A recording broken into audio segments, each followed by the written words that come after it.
Hello everyone. In this video we're going to go ahead and cover the next section in our class, which is section 1-2, finding limits by analytic methods. So in the last section we did a pretty good job of determining what limits are based off of their graph. You'll notice that in this section, if you already started looking ahead into the notes, that all of these limits are limits you have to determine without looking at a graph. And there are a lot of different techniques that you can use, and that's essentially what we're going to go through. So the first method to analyze limits is direct substitution. So I'm just going to go ahead and list these out first. So direct substitution. Okay. The next one we're going to learn about is the factor cancellation technique. And this is one that if you don't know how to factor, now's the time to get good at it. I meant to say factor cancellation technique, sorry. Factor cancellation technique. All right. The third method is going to be the least common multiple method. And this is one where essentially you have to look at complex fractions or fractions within fractions.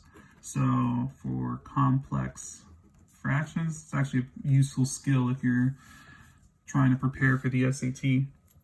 And then the last thing we're going to do, at least in this section, is the rationalizing and conjugate method. Some of you might remember what a conjugate is, some of you don't. That's fine. I'm just going to assume you know nothing, and I'll teach it to you as if you don't. And then, of course, the last method, which we're not going to do in this chapter, but we'll do it in a future chapter, is called L'Hopital's rule. So, L'Hopital's rule. I think the O has like a little caret hat. I could be wrong, I don't remember. But this is something we're going to do in a future chapter. All right, so let's just go ahead and go down this list and just do a few examples for each of these methods. So the first method that you absolutely should have to do is direct substitution. And I wrote a note over here and it says always try direct substitution first. Okay, every time you see a limit problem, and even if you can do it quickly in your head, try direct substitution, and sometimes it'll give you the answer. And it's just it's as simple as getting whatever that x value is here in the limit as x is approaching whatever number. You're just going to get that number and plug it in wherever you see an x. Okay, now if you end up with a 0 over 0 or infinity of infinity or maybe some number over 0, the goal is to simplify the expression using algebraic techniques and then try substitution again. And a lot of these algebraic techniques are going to be methods that involve, some of these other methods that we described earlier. So, let's just kind of go through a few of these examples. So if I do part A and I plug in 2 into all of this, I get 3 times 2 squared minus 5 times 2 plus 4, right? So this is going to be 4 times 3 is 12. 12 minus 10 is, 2. 2 plus 4 is 6.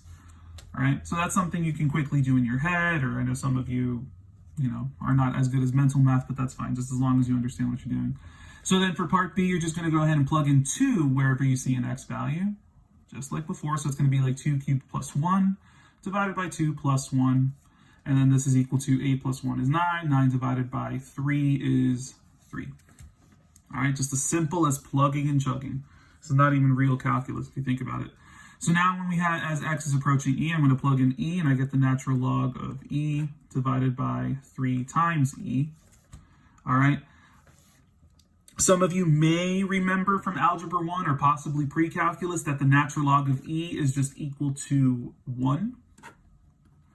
Right? So then this is just going to be the same thing as 1 over 3e. Now, I know e is a decimal, but in this case, we're just going to leave it in that form. Most of the problems that you see on the AP exam for limits are not going to be problems that you can solve with a calculator, so a lot of times you'll just have to leave your answer in the form of e. And then same thing over here. I'm going to just kind of rush through this because I don't want this video to be as long as the last one. So, but I think we're all pretty capable of plugging and chugging numbers into an expression. So I have 4 plus 4, cube root of 8 is equal to 2. Over here, if I plug in pi over 6 into this is one where we might have to remember how to do the unit circle. And yes, you should have paid attention in pre-calculus, and I even think in Algebra 2 they did the unit circle. But if you don't know the unit circle, it's going to hurt you in this class. So I recommend taking a look back at your old notes from 2 years ago and looking and remembering how to, all the different values of the unit circle. But in this case, if we plug in pi over 6 into theta, we're going to have the sine of 2 times pi over 6, which if I went ahead and simplified this, 2 over 6 is 1/3. So that's the same thing as determining the sine of pi over 3, right? And if you remember from like the unit circle, I guess I'll do a quick little review on that. I said I wasn't going to assume you knew anything. But I remember, if you remember from the unit circle, pi over 3, that's this one right here, right? Pi over 3. Then you had pi over 6 over there, and then you had pi over 4. Pi over 3, the way I determine what that is I know that the x value is smaller than that y value. So, and I know that the coordinates are either going to be like 1/2 or square root of 3 over 2. So if the x value is smaller than the y value, then I know this is smaller than that. So I know that the first number that's going to come up is pi 1/2, and then the next number is radical 3 over 2. That's my personal way of remembering it. I know some people have like finger methods, like I think this is like for pi over 4, and then you have radical 2 over 2. Either way, if we want, maybe during class we can go over some, ways of remembering that, but you have to dig back that far and do whatever you can to remember that unit circle, because it's just kind of assumed that if you're in calculus, you know that at this point. So either way, the sine of pi over 3, well, I just said that the coordinate was 1/2 radical 3 over 2, so the sine is the y value, which is radical 3 over 2. And then for this one, if I go ahead and I plug in 5 into my logarithmic equation, I'm going to go ahead and have log base 3 of 5 plus 4 is 9, right? So for those of you who don't remember how to do logs, essentially the way that it kind of works out is like the base number is this base number is going to be like your base number. And then it's almost like saying like 3 to what power is equal to this larger number over here, 9, right? So in this case, x is going to be equal to 2, because 3 squared is what equals 9. So that's how you figure out that answer. Some of you are probably a fan of doing the change of base, where you have, log of the big number, 9, divided by log of the small number. And that's pretty useful if you have a calculator, right? Like if you put in log of the big number divided by log of the small number, then you get your answer as 2 as well. It's kind of, this is something that I wish if we were in a classroom, I can just ask you and say, okay, well, do you want me to go over more examples on logs or sine or unit circle? But since I'm kind of talking to you guys through a video, I don't really know if you guys need more help on this. So I guess for now, I'll just kind of leave it at that. And if you need more help with these specific concepts, and you feel like just looking back at your notes isn't good enough, then let me know, and I'll probably make another video, or maybe send you some other videos that kind of explain these concepts pretty well. And that's probably how I'm going to approach these videos coming up. All right, so the next technique, so that's pretty much direct substitution. That's the easy one. You just plug in the number and see what comes out. And if it comes out as a nice little number like 6 or 3, or that, or 2, and radical 3 over 2 and 2, then you're good to go. But a lot of times when you do direct substitution, you're not going to end up with nice numbers like that. For example, if I went ahead and put in, did direct substitution with this problem, I'll go ahead and I'll just try it. I'll do 2 squared plus 2 minus 6 divided by 2 squared minus 6 times 2 plus 8. All right, let's see how good my mental math is. 4 plus 2 is 6. 6 minus 6 is 0. 4 minus 12 is negative 8. Negative 8 plus 8 is 0 again. So if we end up with something like 0 over 0, we have to try something else. All right? And right off the bat, when I'm looking at this problem right here, I notice that these are trinomials that I've probably factored at some point in my life. So that's what we're going to do. We're going to try to factor out the top and the bottom as much as possible and see if we can cancel anything out. And that kind of ties back to what we did in the very first chapter. Let me see if I can even find those notes. Like in the first section when I asked you guys to determine the whole or the removable discontinuity from this problem here. Oh, sorry, can't see it. From this problem here from the last section. It's pretty much the same principle here. We're going to see if we can cancel something out, and after we cancel something out, if we can get a number after using direct substitution, then we're good to go. So I'm going to go ahead and look at this, and this is going to be equal to, let's see, how are we going to factor this out? If I have x squared plus x minus 6, well, that's just a regular trinomial with the first number being, with the leading coefficient being 1. So I'm going to go ahead and set up two sets of parentheses, and I'm going to say, okay, well, I know I'm going to have x and x, because the first one is just x squared. And then I have to think of two numbers that multiply to give me -6, but they add together to give me +1. And, you know, I know there's like 1 and 5, or 1 and 6 that give me 6, 1, 2, and 3. Those are usually the only combinations. So I think +3 and -2 is going to be the one that works for that. And if I were to factor out this bottom part, x and x again, two numbers that multiply to give me +8, but add together to give me -6, would be -4 and -2. Because -4 times -2 is +8, -4 plus -2 is -6. So there you go. Nice little review on factoring. So when I go ahead, and here's the thing, whenever you're trying to like rewrite a limit after working this out, please be consistent with how you write things out, especially for the free response question on the exam. Don't say that this is equal to this divided by this. It's equal to the limit as x approaches 2 of your new factored form. So we have x plus 3 times x minus 2 divided by x minus 4 times x minus 2. All right.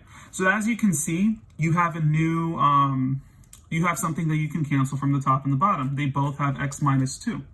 So now that we went ahead and canceled out something after factoring, let's go ahead and plug in x equals 2 into this, into our new expression, and see if we get something else. So we're going to have 2 plus 3 over 2 minus 4. And we get 5 over 2, and there you go. Now we have our new answer. Now we're going to do the same thing here. All right, so here we have the limit as x approaches 3 of x cubed minus 27 divided by x squared plus x minus 12. Well, that bottom part is similar factoring that we did before. All right, so I'll just start off with that since we're pretty confident in that. So we have x and x, and if we have -12, let's see. Two numbers that multiply to give me -12 that add up to give me +1 would be +4 minus 3. Yeah, okay. And then the top one, this is where you kind of have to, again, dig back to some old concepts. This is, you know, whether you want to look it up yourself or anything like that, but this is a difference of cubes problem. Again, if you want me to do more, like some review on factoring, this is one of the many factoring techniques that you had to learn in the past. But if you have a difference of cubes like a cubed minus b cubed, essentially you just have to remember the formula. You have a minus b times a squared plus ab plus b squared, right? Even I had to kind of think about that for a second. And then if you had a sum of cubes, just in case that ever comes up, and again, the AP exam is going to assume you know how to do all of these things. Remember, calculus is a buildup of every math class you've taken in the past. So if you have a sum of cubes, it's a very similar formula where you have ab, a squared, ab, and b squared. Except when you start, when it's a difference of cubes, you start off with minus plus plus. But if it's a plus, if it starts off with a plus, you're going to do plus minus plus. At least that's how I remember it. So either way, the formula for this, or if I wanted to factor out the top part, is going to be so a minus b, a being the cube root of a being the cube root of the first term. So the cube root of x is just going to be x, and then b is the cube root of that second number. So cube root of 27 is 3. So we're going to do x minus 3, and then from there we can just kind of figure out the rest of it. So the first term is going to be that first number squared, so x squared, plus these two numbers multiplied, plus the square root of the second number. All right. I mean, I think that's the quickest way I can review that. So now that if you haven't noticed, we have the limit as x approaches 3. But let me just rewrite it nicely with our new factored form: x minus 3 times x squared plus 3x plus 9 divided by x plus 4, times x minus 3. And if you notice, we can go ahead and cancel something out. And then we have, we plug in our number.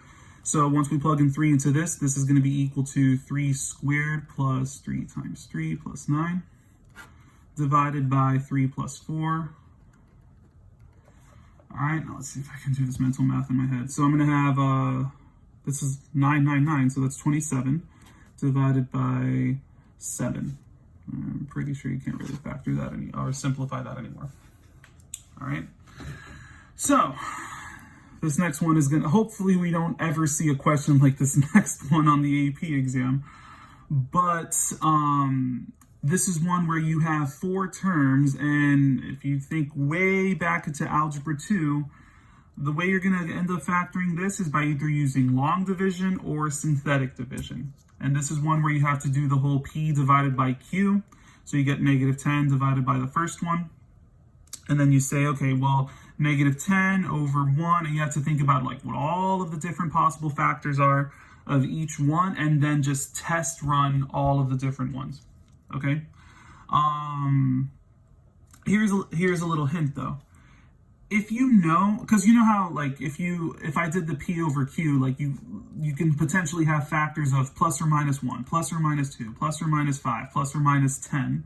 And then you would test out positive 1 with synthetic division, positive 2 with synthetic division, negative 1 with synthetic division, negative 2. Like you essentially have like 8 different things that you can test out, and a few of them will end up working.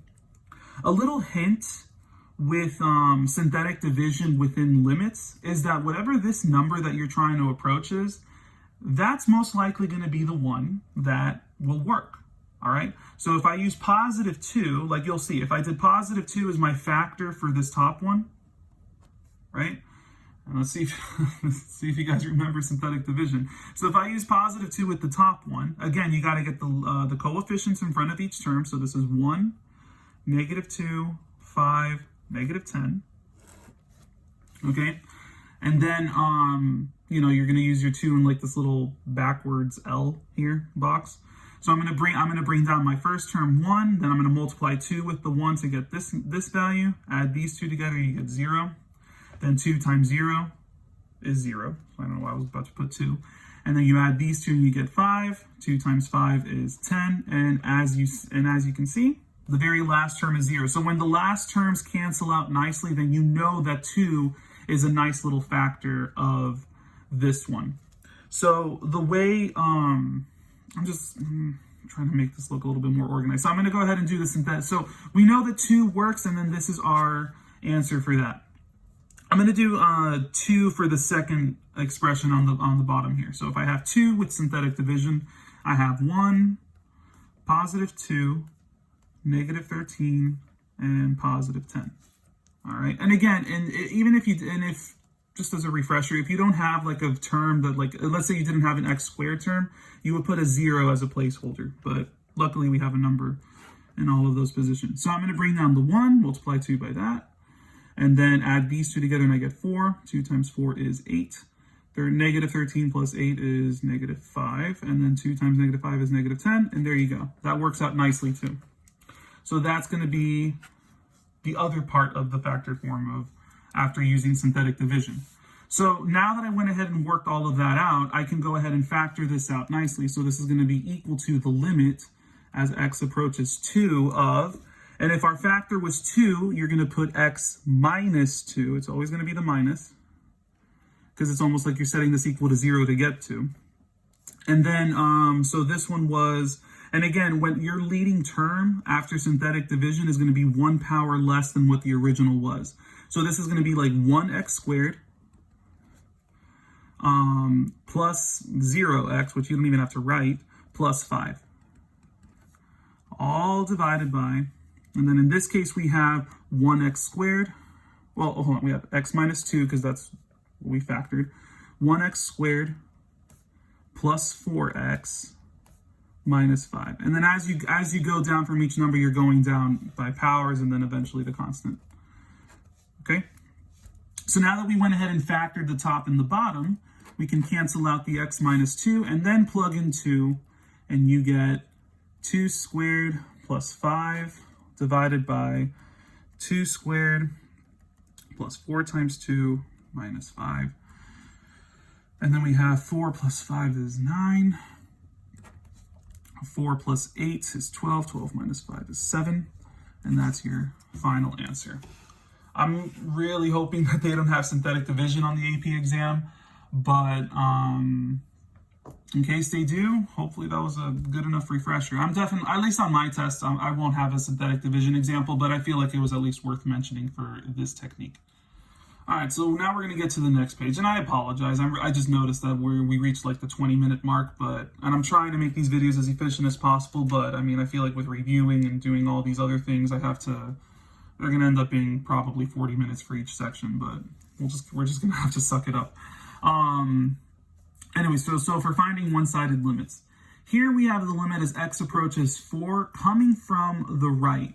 So I don't know if you remember from the previous example, we already factored this all out. So that saves us a little bit of time. So we know that this is the same thing as saying as x approaches 4 from the right of, I don't know where I'm at.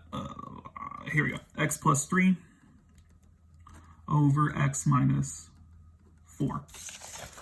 So if you remember, if you ever have a function like this and you were to graph it, now I'm having a hard time finding my sticky notes. Here we go.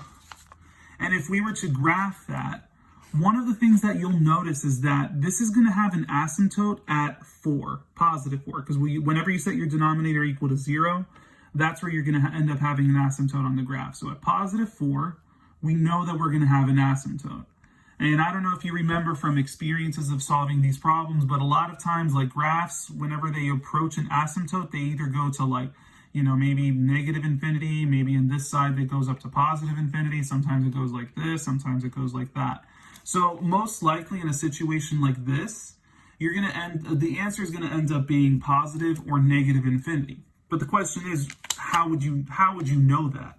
So I don't know if you remember from the previous notes, where if we wanted to know what happened as you approach a specific value, we ended up plugging in numbers just to the right of that and just to the left of that. So if we know that we're coming from the right, really the best way of approaching this type of problem is just plugging in a number just to the right of 4. Because if we did direct substitution and plugged in 4, we know we're going to have 0 in the denominator, and that's not going to do us any good.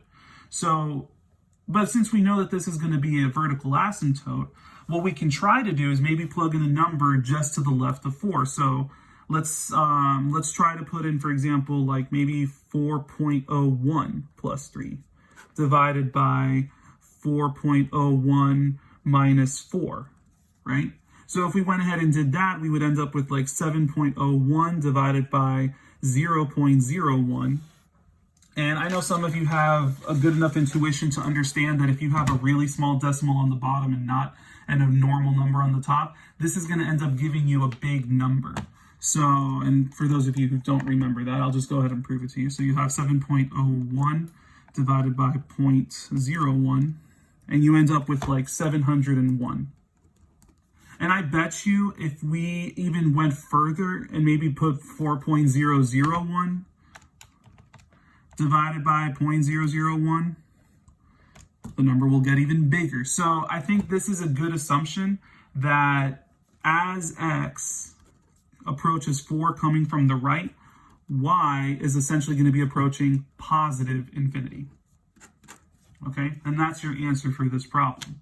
Same thing over here. If we went ahead and did this and we had the limit as x approaches 4 coming from the left of x plus 3 over x minus 4, if I put in a value, if it's coming from the left, let's pick a value that's just below 4. So in this case, I'll just try 3.99 plus 3 divided by 3.99 minus 4, right? And you'll get, you're gonna end up with like 6.99 divided by negative 0.0001, right? And big number over very small number, except one of them is negative, you're going to end up with negative 699 if you did that, right? So intuitively, you can just kind of determine that as x approaches 4 coming from the left, then y is approaching negative infinity in this case. All right, so sometimes they are going to ask you to find one-sided limits, and just in case they don't give you a calculator, you have to understand that concept that if you have a normal number divided by a small decimal, it's going to end up equaling a big number. And I guarantee you that smaller and smaller the number gets, and even though this number is going to be roughly the same, it's going to get closer and closer to positive infinity, or in this case, negative infinity. Okay, so that's how you find one-sided limits. If you wanted to do limits for piecewise functions, all right?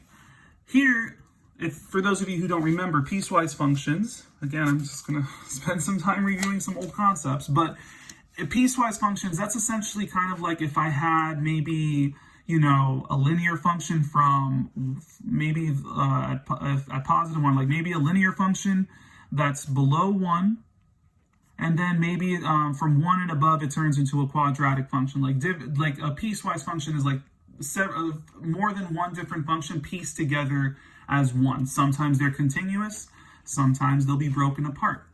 Okay, so what you want to do in this case is they're saying the limit as x approaches 1 of g of x, given that g of x is x cubed plus 1 if x is greater than 1, and x plus 1 if x is less than or equal to 1.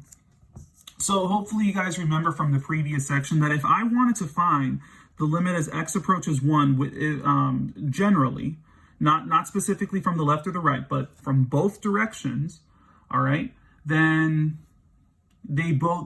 from both directions they have to approach the same value. Okay, so what we're going to have to do is we're going to go ahead and figure out what is the limit as x approaches 1 coming from the right, and we're also going to figure out the limit as x approaches 1 coming from the left.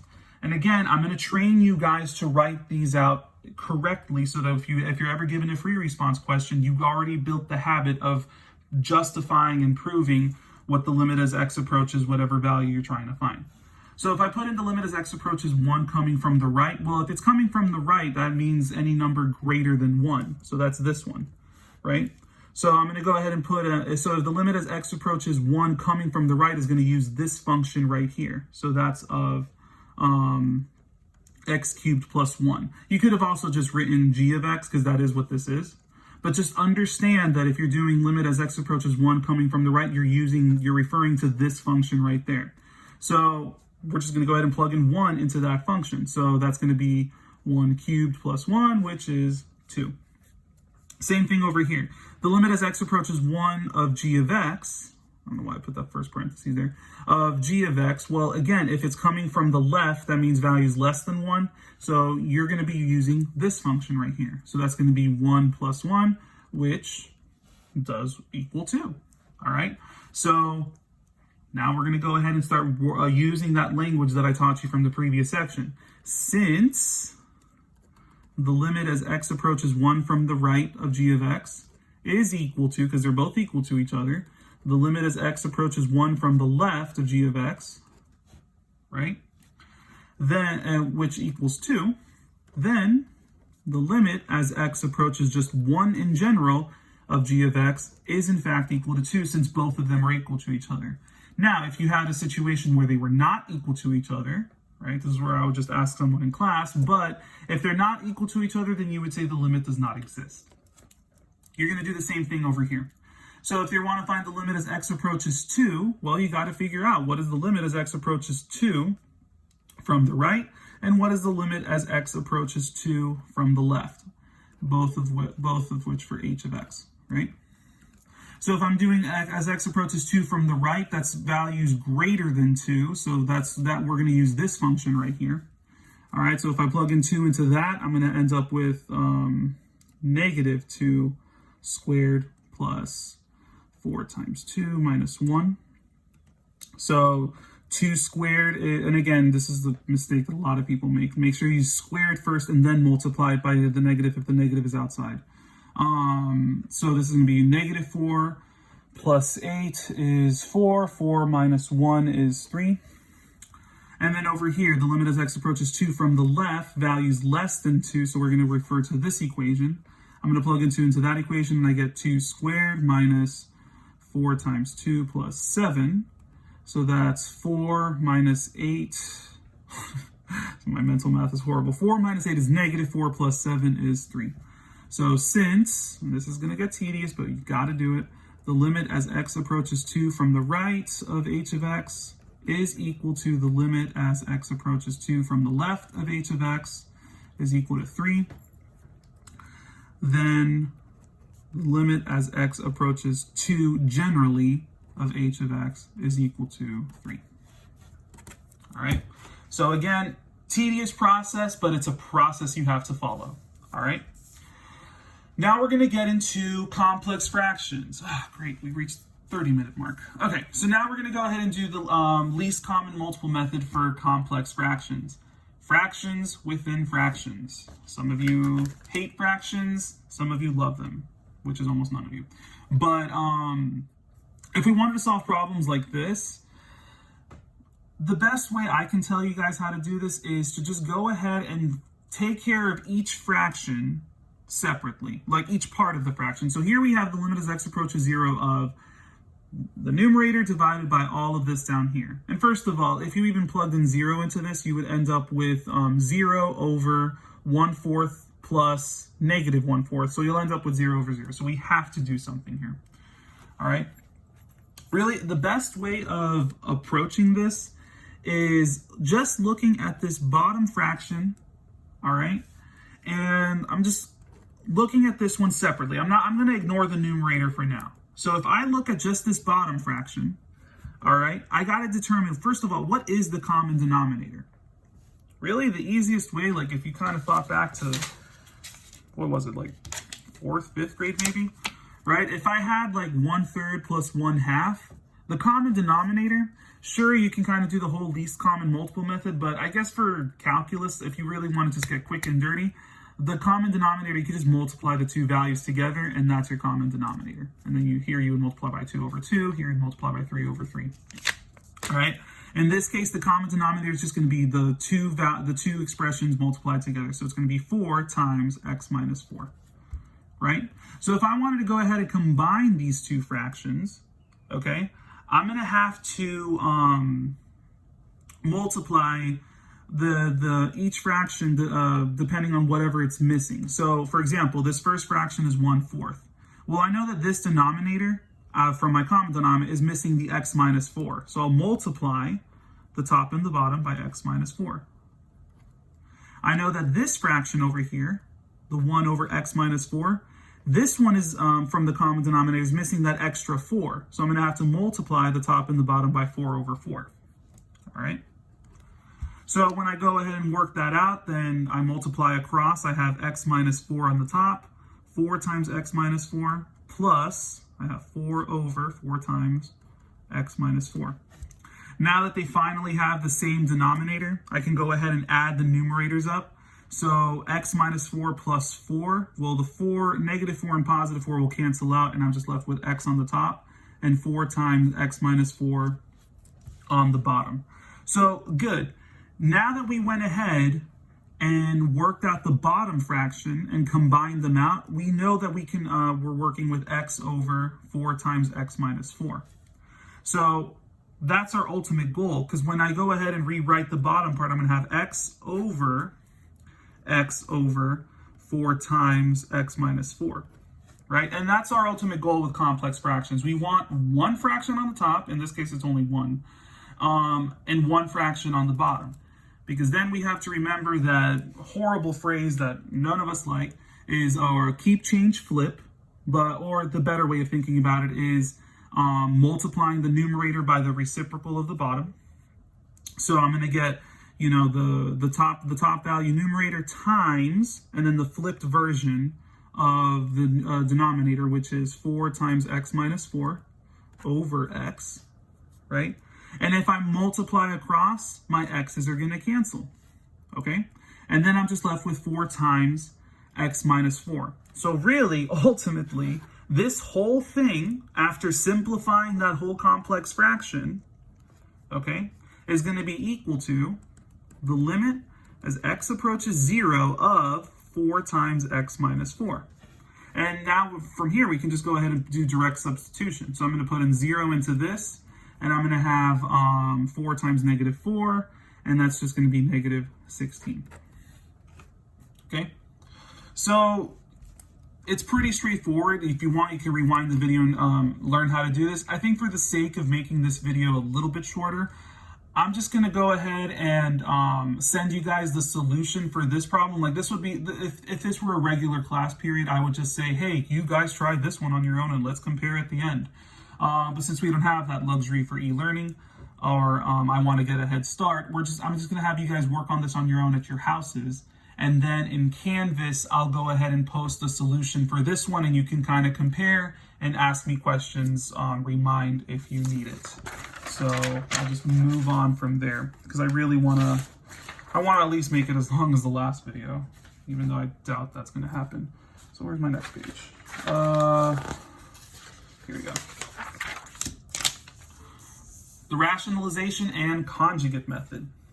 So for those of you who don't know what a conjugate is, let me remind you. Let's say I had, the square root of 3 plus 1. The conjugate is simply just the same two terms, square root of 3, positive 1, except you change the sign only in the middle, not of the first term. Okay, so if I had, or, if we did complex, expressions, like if we had maybe 3 plus 2i, conjugate would be 3 minus 2i. Or if I had 1 minus the square root of 5, the conjugate would be the same thing, but it's 1 plus the square root of 5. All right. So if you ever see a limit that's kind of formatted like this and you see some radicals and it's kind of a radical with an extra term over here on the right, your mind should immediately go into, I'm going to have to multiply the top and the bottom by its conjugate. So that's what we're going to do.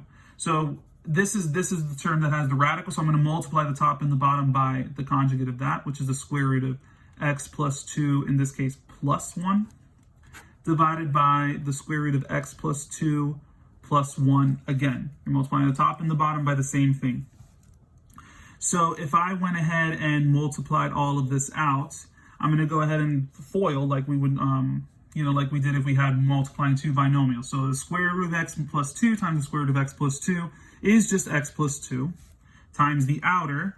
And here's the thing. The nice thing about the conjugate, and I'm not going to show you because you guys should know, have seen this before. But when you multiply something by its conjugate, the outer and the inner term, notice how they're the same values except one is a positive and one is a negative.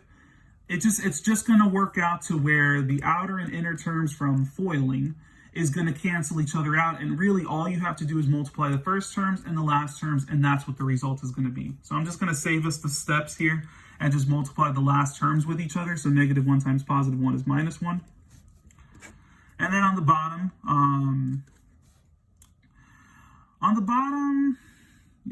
I would multiply it all out for you, but you'll see that it's not necessary. So I'm just going to leave it as x plus 1 times the square root of x plus 2 plus 1. It's just going to happen to work out this way, where all of this, if I simplify the top, really if I combine the like terms, I have positive 2 and negative 1, and it's going to have the limit as x approaches negative 1 of x plus 1 on the top, over, and then I have x plus 1 here, times square root of x plus 2 plus 1.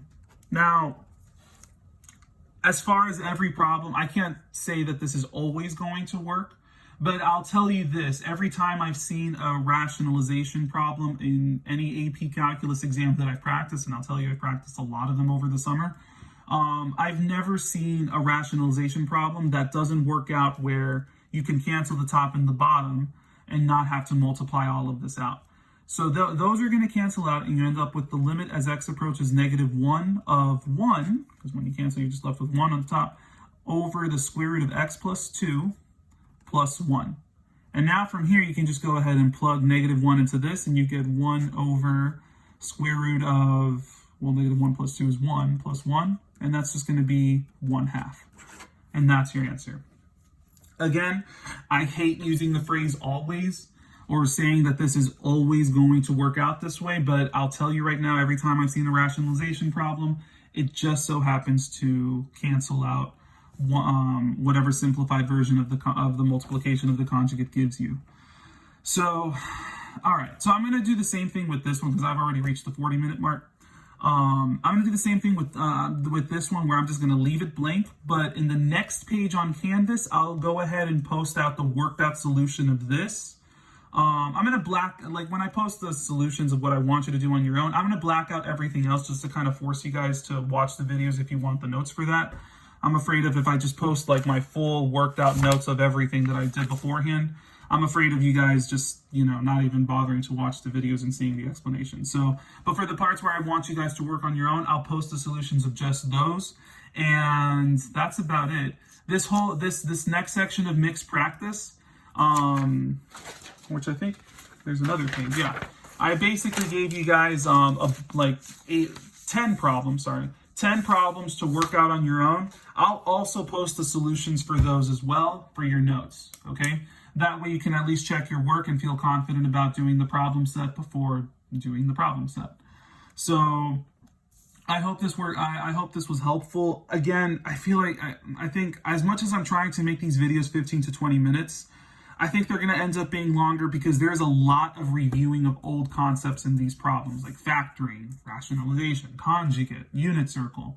So I think once we get past doing some of the review for a lot of those things, you'll hopefully, I'm not going to promise anything because I haven't made them yet, but I'm hoping that the next videos will be shorter. So either way, enjoy. Hopefully this first week of Smart Week is fun. All right, take care.